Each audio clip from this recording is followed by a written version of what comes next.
السلام علیکم ورحمۃ اللہ وبرکاتہ۔ الحمد للہ رب العالمین والصلاة والسلام علی سید الانبیاء والمرسلین محمد بن عبد اللہ الامین وعلی آلہ واصحابہ اجمعین، اما بعد فاعوذ باللہ من الشیطان الرجیم، بسم اللہ الرحمن الرحیم۔ ثم انکم یوم القیامۃ عند ربکم تختصمون۔ وقال النبی صلی اللہ علیہ وسلم کل المسلم علی المسلم حرام دمه وماله وعرضه، او کما قال علیہ الصلاۃ والسلام۔ محترم حضرات، اللہ تعالیٰ نے جمعے کے دن کو اپنی خاص عبادت کے لیے ایک انعام کے طور پر ہمیں عطا فرمایا ہے۔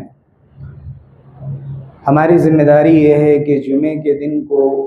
عبادت کے لیے فارغ رکھیں، درود شریف کا اہتمام، سورہ کہف کی تلاوت، اور اللہ رب العزت کی بارگاہ میں اپنے لیے، اپنے گھر والوں کے لیے اور پوری امت کے لیے دعائے خیر کا اہتمام کریں، زیادہ سے زیادہ ذکر کریں، اور دوسرے جو نوافل ہیں، صدقات اور دوسری چیزیں، ان کا بھی اہتمام کریں۔ اللہ تعالیٰ نے اس موقع کو دین کے سیکھنے اور سکھانے کا بھی ایک بہترین ذریعہ بنایا ہے، اور اللہ نے ہر شخص کو مکلف بنایا ہے، اس کو ذمہ داریاں دی ہیں۔ وہ ذمہ داریاں بنیادی طور پر دو طرح کی ہوتی ہیں۔ ایک ذمہ داری وہ ہے جو اللہ تعالیٰ کے تعلق سے ہے، جسے ہم حقوق اللہ کہتے ہیں،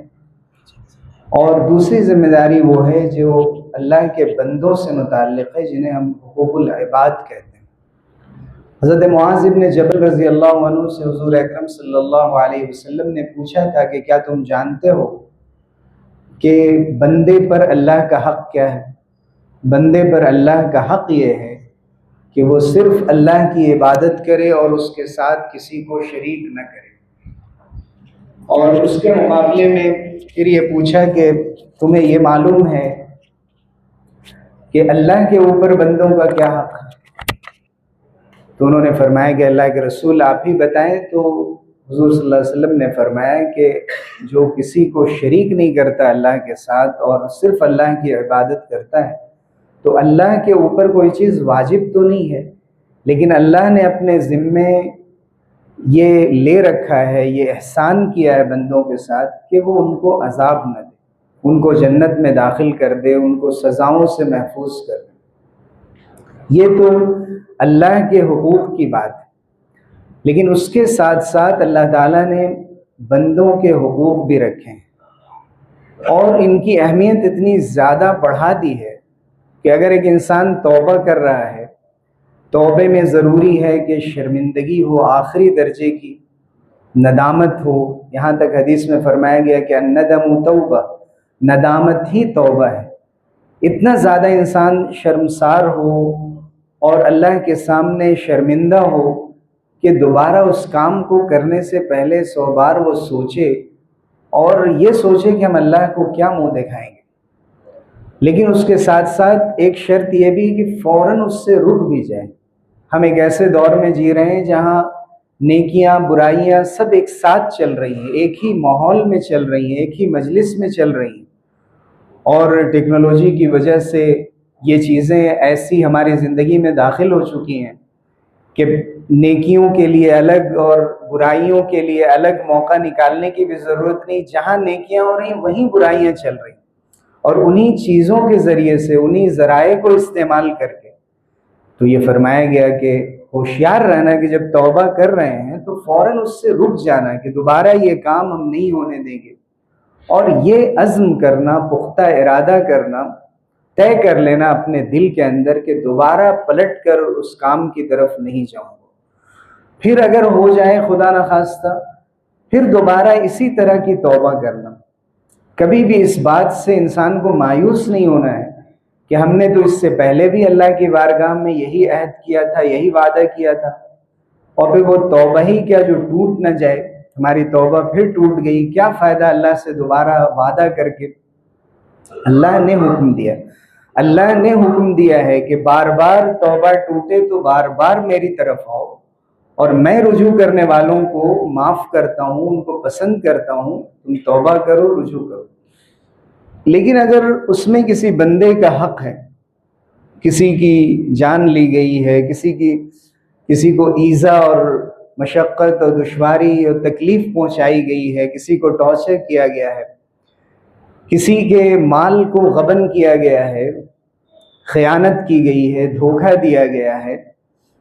کسی کے ساتھ اس کے اخلاق کے بارے میں غلط باتیں کہی گئی ہیں، اور بھی جو انسان کی معاشرے میں ذمہ داریاں ہوتی ہیں مسلمان کے حق کے تعلق سے، انسان کے جو حقوق ہیں، والدین کے حقوق ہیں، اولاد کے ہیں، میاں پر بیوی کے حقوق ہیں، بیوی پر میاں کے حقوق ہیں، پڑوسیوں کے ہیں، راستے کا حق ہے، بے شمار حقوق ہیں یتیموں کے اور بیواؤں کے۔ ان حقوق سے، ان رائٹس سے ہماری پوری زندگی گھری ہوئی ہے۔ حقوق کیا ہے؟ اگر کسی کا حق ہے تو اس کا مطلب یہ ہے کہ وہ ہماری ذمہ داری ہے، اس کی ادائیگی کے لیے ہم رسپانسبل ہیں، ہم ذمہ دار ہیں۔ اگر اس کو ادا نہیں کر رہے ہیں تو وہ حق ضائع ہو رہا ہے، انصاف کے خلاف بات ہو رہی ہے، اور اللہ تعالیٰ حکم دیتا ہے کہ انصاف قائم کیا جائے۔ ان اللہ یأمر بالعدل والاحسان، اللہ تعالیٰ حکم دیتا ہے کہ انصاف کیا جائے اور احسان بھی کیا جائے۔ احسان یہ ہے کہ جتنا کرنا چاہیے اس سے آگے بڑھ کر کیا جائے اور بہتر طور پہ کیا جائے، اور پھر وہاں رشتہ داروں کا ذکر کیا گیا کہ رشتہ داروں کو دیا جائے، یعنی انصاف سے کام کیا جائے، انصاف سے آگے بڑھ کر بہتر ادائیگی کی جائے۔ اس میں بھی خاص طور سے رشتہ داروں کا ذکر ہے کہ ان کو دینے دلانے کا ہمیشہ اہتمام کیا جائے، ان کو کبھی نہ بھلایا جائے۔ اس کے ساتھ ساتھ حضور اکرم صلی اللہ علیہ وسلم نے فرمایا کہ المسلم من سلم المسلمون من لسانہ ویدہ، حقیقی مسلمان تو وہی ہے کہ جس کی زبان سے، جس کے ہاتھ سے دوسرے مسلمان محفوظ رہیں۔ اور بعض حدیثوں میں ہے کہ من سلم الانسان، مسلمان وہ ہے کہ ہر انسان اس کی زبان سے، اس کے ہاتھ سے محفوظ رہے۔ زبان سے محفوظ رہنے کا مطلب ہے کہ وہ اس کی برائی نہ کرے، اس کو برا بھلا نہ کہے، اس پر الزام نہ لگائے، اور ہاتھ سے محفوظ رکھنے کا مطلب یہی ہے کہ کسی کو اشارہ کر کے بھی غلط بات کسی کی طرف منسوب نہ کرے، چاہے کہ اس پر ہاتھ اٹھا دے یا اپنے ہاتھ سے اس کو کوئی سخت تکلیف پہنچا دے، یا اسی ہاتھ سے قلم کا استعمال کرتے ہوئے اور کی بورڈ کا استعمال کرتے ہوئے کسی کے بارے میں کوئی غلط بات دوسرے تک پہنچا دے، اس کی چغلخوری، اس کی غیبت، اس کے بارے میں، اس کے اخلاقیات پر، اس کی عزت پر کیچڑ اچھالنے کا طریقہ، یہ ساری چیزیں اس کے اندر آتی ہیں۔ اسی لیے حضور اکرم صلی اللہ علیہ وسلم نے بڑی تاکید فرمائی، اور قرآن مجید میں خود تاکید کی گئی ہے، جہاں یہ فرمایا گیا ہے کہ وَلَا تَكْسِبُ كُلُّ نَفْسٍ إِلَّا عَلَيْهَا، ہر شخص اپنے کیے کا ذمہ دار ہے، کوئی کسی کا بوجھ نہیں اٹھائے گا۔ وَلَا تَزِرُ وَازِرَةٌ وِزْرَ أُخْرَى، کوئی کسی کا بوجھ نہیں اٹھائے گا، جس کا گناہ، جس کی زیادتی، جس کا ظلم، وہ خود اس کا ذمہ دار ہے۔ لیکن اس کے ساتھ ساتھ پھر یہ فرمایا گیا کہ ثُمَّ إِنَّكُمْ يَوْمَ الْقِيَامَةِ عِنْدَ رَبِّكُمْ تَخْتَصِمُونَ، تم قیامت کے دن اپنے رب کے سامنے اپنے جھگڑے پیش کرو گے، اور تم اپنے مقدمے اللہ کے سامنے پیش کرو گے۔ جو مقدمے بھی یہاں فیصل نہیں ہو پائے، جن کا تصفیہ نہیں ہو سکا، اور ایسے کروڑوں مقدمات ہیں جو کورٹس میں، عدالت میں یوں ہی پڑے ہوئے ہیں، لوگوں کے حقوق ضائع ہو رہے ہیں، عمر گزر رہی ہے، 30-40 سال کے بعد کسی کو اس کا چھوٹا سا حصہ ملتا ہے، کسی کو وہ بھی نہیں ملتا۔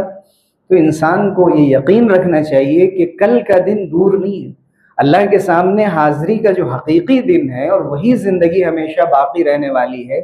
اور یہ بساط اس دنیا کی پلٹنے والی ہے۔ انسان کی آنکھیں بند ہوئیں اور اس کا کام تمام ہوا، اس کی دنیا ختم ہو گئی، دوسری دنیا وہاں سے شروع ہو رہی ہے جو دنیا باقی رکھنے والی ہے۔ فرمایا کہ پھر قیامت کے دن تم اپنا جھگڑا، اپنا مقدمہ، اپنا کیس اللہ کی عدالت میں پیش کرو گے، اور اللہ تعالیٰ خود وہاں فیصلہ فرمائے گا، کسی کا کوئی حق وہاں ضائع ہونے والا نہیں ہے۔ اگر کوئی یہ سمجھے کوئی بیوی بند گھر میں یہ سمجھتی ہے کہ میرا شوہر میرے اوپر ظلم کر رہا ہے، مجھے گالیاں بکتا ہے، مجھ سے بات کرنے کے لیے تیار نہیں ہے، مجھے میرا واجبی حق دینے کے لیے تیار نہیں ہے، اور کوئی میرے لیے کھڑا ہونے والا نہیں ہے، نہ قاضی ہے، نہ کوئی جج ہے، نہ کوئی سماج میں ایسے لوگ ہیں جو بیٹھا کر سمجھا سکیں اور ان کی کوئی سننے کو تیار ہے، کسی چھوٹے کا کوئی بڑا نہیں ہے، کسی شاگرد کا کوئی استاذ نہیں ہے، اور کوئی پوچھنے والا نہیں ہے، چونکہ ہمارے پاس کوئی ایڈمنسٹریشن بھی نہیں ہے اور ہم لمبے مقدمے نہیں لڑ سکتے، تو آج ہم گھٹ گھٹ کر جی رہے ہیں اور یہی ہماری قسمت ہے اور کوئی ان سے پوچھنے والا نہیں ہے۔ تو اس شوہر کو یاد رکھنا چاہیے کہ اللہ کے فرشتے دیکھ رہے ہیں، اللہ تعالیٰ دیکھ رہا ہے، اور اللہ کے ریکارڈ میں ہر چیزیں لکھی جا رہی ہیں،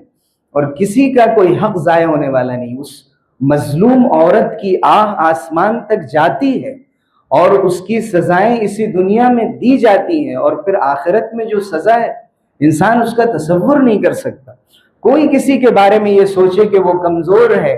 اس لیے اگر ہم نے اس کا حق دبا لیا ہے تو وہ آواز نہیں اٹھا سکتا، وہ کہیں کچھ نہیں کہہ سکتا، اس کا انفلوئنس نہیں ہے، اثر و رسوخ نہیں ہے، کسی اور سے وہ اپنی بات کہہ نہیں سکتا۔ ہم یہاں بھی اسے دیکھ لیں گے، وہاں بھی دیکھ لیں گے۔ اور بھائی نے بھائی کے گھر پر قبضہ کیا، اور جب اس سے کہا گیا کہ آپ یہ ظلم کر رہے ہیں، کل قیامت کے دن اللہ کے سامنے آپ کو جواب دینا پڑے گا، تو کہنے والا یہ کہتا ہے بدبخت انسان کہ میں وہاں دیکھ لوں گا، میری ذمہ داری ہے وہاں میں اللہ کو جواب دے لوں گا۔ اپنے بھائی کے حق کو دبا کر اس پر ظلم کر کے، اس کے باوجود آج کا انسان اتنا مطمئن ہے، اپنے جو اس کے تعلقات ہیں، اس کا حلقہ احباب ہے، اس پر اس کو اتنا غرور ہے، اس کو اتنا تکبر ہے کہ کوئی شخص میرا کچھ بھی نہیں بگاڑ سکتا، کوئی بال بیکا نہیں کر سکتا، اور میں جو چاہوں کروں۔ حضور اکرم صلی اللہ علیہ وسلم نے فرمایا کہ یہ ہونے والا نہیں ہے۔ من کانت لہ مظلمۃ لاخیہ من عرضہ او شیء، کسی کے بھی ظلم کی کوئی شکایت ہے، کسی کے پاس کسی کا کوئی حق رہ گیا ہے، اس کی عزت کے بارے میں کوئی بات کہی تھی، کیریکٹر اسیسینیشن کیا، کردار کشی کی، اس کے وقار اور عزت کے خلاف بات کہہ دی، پھیلا دی، اسے بدنام کر دیا، اسے کہیں منہ چھپانے اور منہ دکھانے لائق اسے نہیں چھوڑا، اور یہ سمجھا کہ میں نے بہت بڑا کام کر دیا اور میں نے اس کو نقصان پہنچا دیا۔ فرمایا کہ اگر کسی کا حق کسی کے اوپر ہے فَلْيَتَحَلَّلْهُ مِنْهُ الْيَوْمِ، آج اس سے معافی مانگ لے۔ توبے کی جو بندوں کے حق کے سلسلے میں جو بہت بنیادی شرط ہے کہ آج اس سے معافی مانگ لے، اس کا حق واپس کر دے۔ حضرت مغیرہ بن شعبہ اسلام لائے، حضور صلی اللہ علیہ وسلم نے فرمایا سب چیزیں معاف ہو گئی۔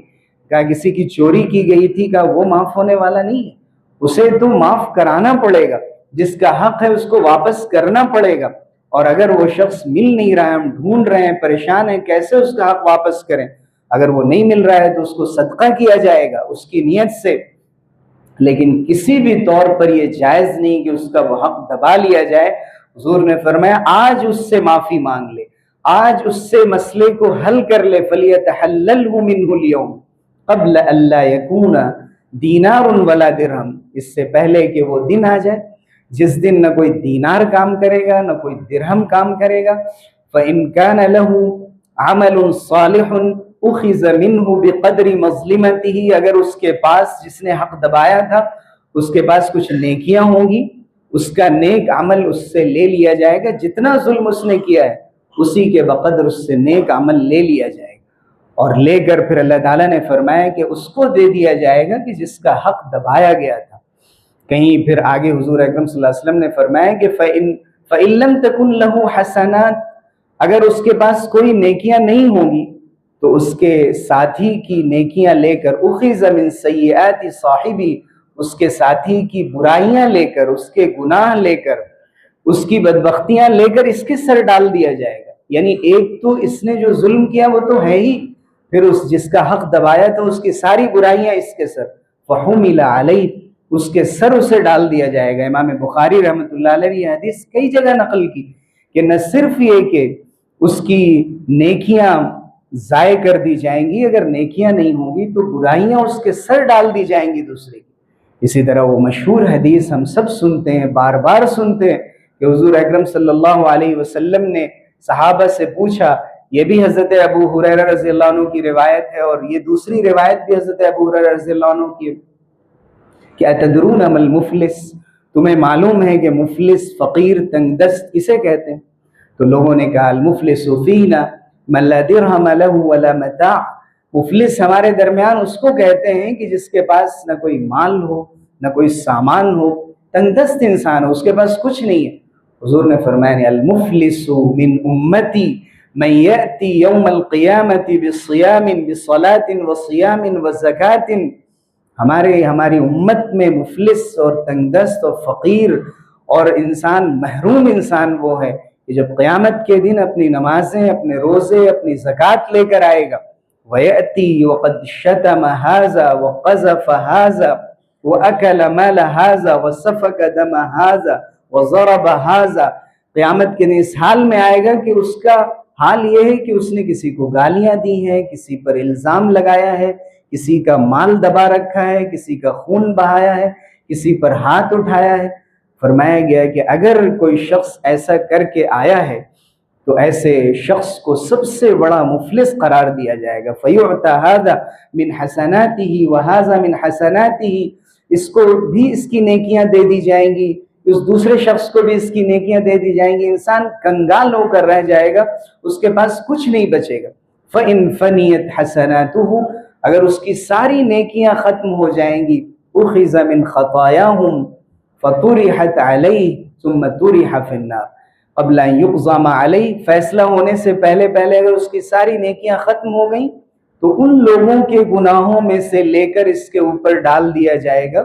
اور اس کے بعد اسے اٹھا کر جہنم میں جھونک دیا جائے گا۔ جو مسلمان یہ سمجھتا ہے کہ میں تو اللہ کا نام لیتا ہوں، میں بڑا موحد ہوں، میں شرک نہیں کرتا، میں بدعت نہیں کرتا، اور میں نمازی ہوں، اور میں حاجی ہوں، اور میں عمرے کرنے والا ہوں، اور میرا اتنا نام ہے، اسے جائزہ لینا چاہیے اپنی زندگی کا کہ جوانی سے لے کر آج تک کہاں کہاں ایسا ہوا ہے اتفاق سے، بھول چوک سے، کہ کسی کا کوئی حق باقی رہ گیا ہو، کسی کی غیبت کی ہے، کسی کی برائیاں کی تو اس کی اتنی اچھائیاں کر دے، کوئی راستہ نکال لے کہ اس شخص کا دل خوش کر دے کہ اس کا ایمان محفوظ ہو جائے اور اس کے حقوق واپس کرے۔ حضور صلی اللہ علیہ وسلم نے فرمایا کہ یہ حق کبھی ضائع ہونے والے نہیں ہیں۔ وَسَيَعْلَمُ الَّذِينَ ظَلَمُوا أَيَّ مُنْقَلَبٍ يَنْقَلِبُونَ، ظالم ان قریب جان لیں گے کہ انہیں کہاں واپس جانا ہے، کہاں پلٹ کر جانا ہے۔ ایسی جگہ نہیں ہے کہ بڑے آرام سے رہ جائیں گے اور بڑے کمفرٹ زون میں جیسے یہاں نکل جاتے ہیں، کسی کے ریچ میں نہیں آتے، کسی کا فون نہیں اٹھاتے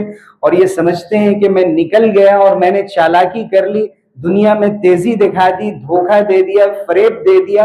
اللہ کی بارگاہ میں فریب نہیں چلتا، اللہ کی بارگاہ میں خیانت نہیں چلتی، چاہے کسی فرد کی زمین مار لی جائے، کسی سوسائٹی آرگنائزیشن کی زمین ہڑپ کر لی جائے، اس کو غلط طور پر بیچ دیا جائے، اس سے اپنا ذاتی مفاد حاصل کیا جائے، یا کسی بھی طرح کا کوئی ایسا ظلم کیا جائے۔ وراثت میں بہنوں کے، بھائیوں کے حق ہیں،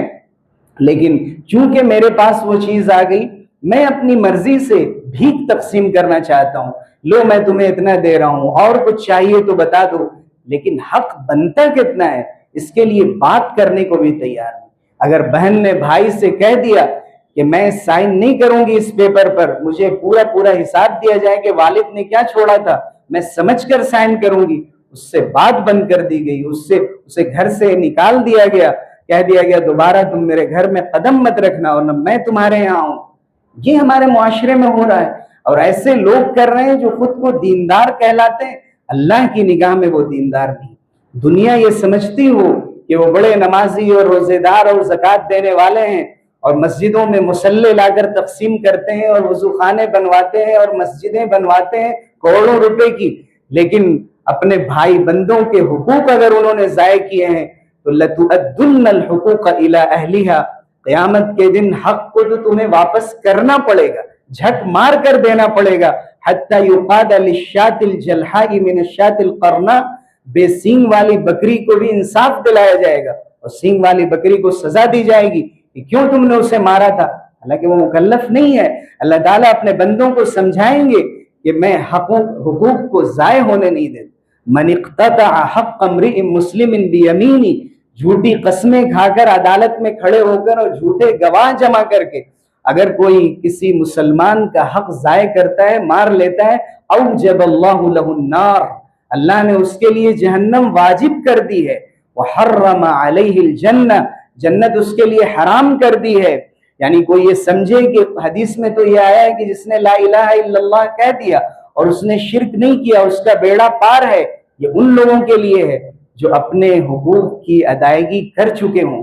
جو یہ سمجھیں کہ میں سب کچھ کر کے دنیا سے چلا جاؤں گا اور اللہ کے سامنے باتیں بنا لوں گا اور وہاں کوئی بات کہہ کے آسانی سے دائیں بائیں سے نکل جاؤں گا، وہاں کوئی چیز بھی چھپنے والی نہیں ہے اللہ کی نگاہ سے۔ آج ہمارے معاشرے میں مسجدوں کے اندر اگر کوئی مفتی کوئی عالم بیٹھا ہوا ہے یا کسی سے کوئی رابطہ کرتا ہے، سب سے زیادہ ظلم کی شکایت، یعنی اگر ہم اس معاشرے میں اگر کوئی ایک عنوان دیں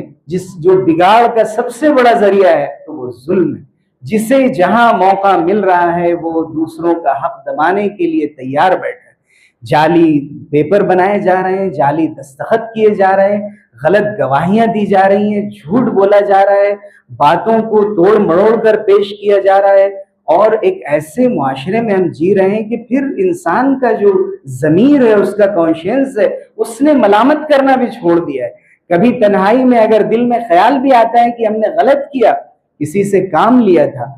حضور اکرم صلی اللہ علیہ وسلم نے فرمایا کہ اللہ تعالیٰ قیامت کے دن فرمائیں گے ثلاثۃ انا خصمہم یوم القیامہ، تین لوگ ایسے ہیں کہ میں قیامت کے دن ان کی طرف سے لڑوں گا، میں ان کی طرف سے کھڑا ہو جاؤں گا۔ اللہ تعالیٰ فرما رہے ہیں، اللہ کس کی بارگاہ میں عرض کرے گا؟ اللہ تعالیٰ خود اس کی طرف سے حق دلانے کے لیے تیار ہو۔ اس میں ایک ایسے شخص کا ذکر کیا کہ من استأجر اجیرا فاستوفى منه ولم يعط اجرہ، کسی سے کام لیا، اس کو اس کی تنخواہ نہیں دی، اس کو اس کی فیس اس کی اجرت ادا نہیں کی، یا جتنا طے ہوا تھا اس بارے میں غلط سلط باتیں کر کے اپنی کرسی کا ناجائز فائدہ اٹھا کر کے یہ مزدور ہے، یہ کام کرنے والا ہے اور یہ ایک ایسا شخص ہے جو محتاج ہے، یہ کیا کہہ سکتا ہے، میرا کیا بگاڑ سکتا ہے؟ اگر کسی نے باتوں میں ہیر پھیر کی اور اس کا وہ حق ادا نہیں کیا، فرمایا حضور اکرم صلی اللہ علیہ وسلم نے کہ اللہ تعالیٰ فرمائیں کہ میں کھڑا رہوں گا اس کی طرف سے، میں اس کا حق دلاؤں گا۔ کون ہے جو کسی کا حق ضائع کر سکے؟ حضور اکرم صلی اللہ علیہ وسلم نے زمینوں کے بارے میں خاص طور سے فرمایا کہ من ظلم قید شبر من الارض، زمین کا ایک چھوٹا سا حصہ، ایک بالشت بھی اگر کسی کی دبا لی طوقہ من سبع اراضین، اس کی گردن میں ایک بڑا جیسے توق اور ہار ہوتا ہے بنا کر اس کے گردن میں 7 زمینیں 70 زمینیں ڈال دی جائیں گی، انسان جواب نہیں دے پائے گا اللہ کے سامنے، اس کی گردن بوجھ سے دب جائے گی اور وہاں کوئی بات نہیں سنی جائے گی۔ کہیں حضور صلی اللہ علیہ وسلم سے لوگوں نے پوچھا کہ اللہ کے رسول اگر تھوڑی سی چیز ہو، ان کان شیئا یسیرا، بہت معمولی چیز ہو، حضور اکرم صلی اللہ علیہ وسلم نے فرمایا قضیبا من اراک، یہ جو پیلو مسواک کی لکڑی ہوتی ہے، اگر اس کا ایک ٹکڑا بھی ہو، اگر چھوٹی سی چیز ہو، اس کے باوجود بھی اس کا حساب دینا پڑے گا اور اس بارے میں پوچھا جائے گا۔ اس لیے ہم سب کی ذمہ داری ہے کہ سچائی کے ساتھ اور انصاف کے ساتھ ہم جہاں وقف بورڈ کے مسئلے پر بات کرتے ہیں اور اوقاف کے تحفظ کی بات کرتے ہیں، آج یوم دعا منایا جا رہا ہے، یہ ساری دعائیں اسی وقت قبول ہوں گی جب ہم لوگ اپنے معاملات ٹھیک کریں، انصاف کے ساتھ، سچائی کے ساتھ، ورنہ یہ جمعے کی تقریریں، یہ قرآن کے درس اور یہ تفسیریں اور یہ ساری کوششیں رائے گاہ ہیں اور ضائع ہیں اگر ہم لوگوں کے حقوق ایسے ہی دباتے رہیں اور وہ لوگ جو بیٹھے ہوئے ہیں وقف کے اداروں میں اور دوسرے اداروں میں اور مسلمانوں کی چیزیں ان کے ہاتھ میں آتی ہیں اور وہ آسانی کے ساتھ اسے ہڑپ کر لیتے ہیں، کاغذات بدل لیتے ہیں، اپنے نام کر لیتے ہیں، کبھی کسی اور کا حق دبا رہے ہیں۔ اگر آپ کوئی ادارہ چلاتے ہیں، خدا نخواستہ ادارہ نہ چلائیں، اللہ کی جانب سے کوئی بھی پوچھ نہیں ہوگی، لیکن اگر ایک ادارہ چلا رہے ہیں اور لوگوں سے پیسے وصول کر رہے ہیں غریبوں کے نام پر اور صدقے اور خیرات کے نام پر، اور پھر اسے لوگوں تک نہیں پہنچایا جا رہا ہے، کل ہمارا حساب ہو اس سے پہلے دنیا میں حساب ہو سکتا ہے۔ ہمارے اوپر ذمہ داری ہے، ہمیں کس نے ذمہ داری دی ہے کہ ہم لوگوں کے لیے پیسے جمع کریں؟ اگر ہم لوگوں کے حقوق ان تک نہیں پہنچا سکتے تو اللہ تعالیٰ ہم سے نہیں پوچھے گا کہ تم نے کیوں نہیں پیسے جمع کیے تھے۔ ہمیں اپنے اپنے کام کرنے ہیں، اپنا پیسہ ہم خود پہنچا سکتے ہیں۔ لیکن اگر کسی کو اس بات کا یقین ہے کہ ہم قوم و ملت کے لیے کچھ کرنا چاہتے ہیں اور وہ کر رہا ہے کسی بھی عنوان سے، تو سب سے زیادہ بڑا ذمہ دار وہ ہے، اور اسے اللہ کے سامنے جواب دہی کا احساس ہونا چاہیے۔ کسی قسم کے کوئی ہیلے بہانے نہیں، کسی قسم کی کوئی تعویل اپنی زندگی میں نہیں رکھنی چاہیے ان مسائل میں، بلکہ صاف ستھرے طریقے سے زندگی کے ہر لمحے میں اپنے آپ کو ایسا رکھنا چاہیے کہ میرے اوپر کسی کا حق نہیں ہے، یا جو حق ہے ہم نے بتا رکھا ہے اور اس کے پہنچانے کی میں کوشش کر رہا ہوں۔ اللہ تعالی ہمیں دنیا میں بھی اور آخرت میں بھی سرخرو فرمائے، گناہوں کو معاف کرے، حقوق کی ادائیگی آسان فرمائے۔ آمین۔ وآخر دعوانا الحمدللہ۔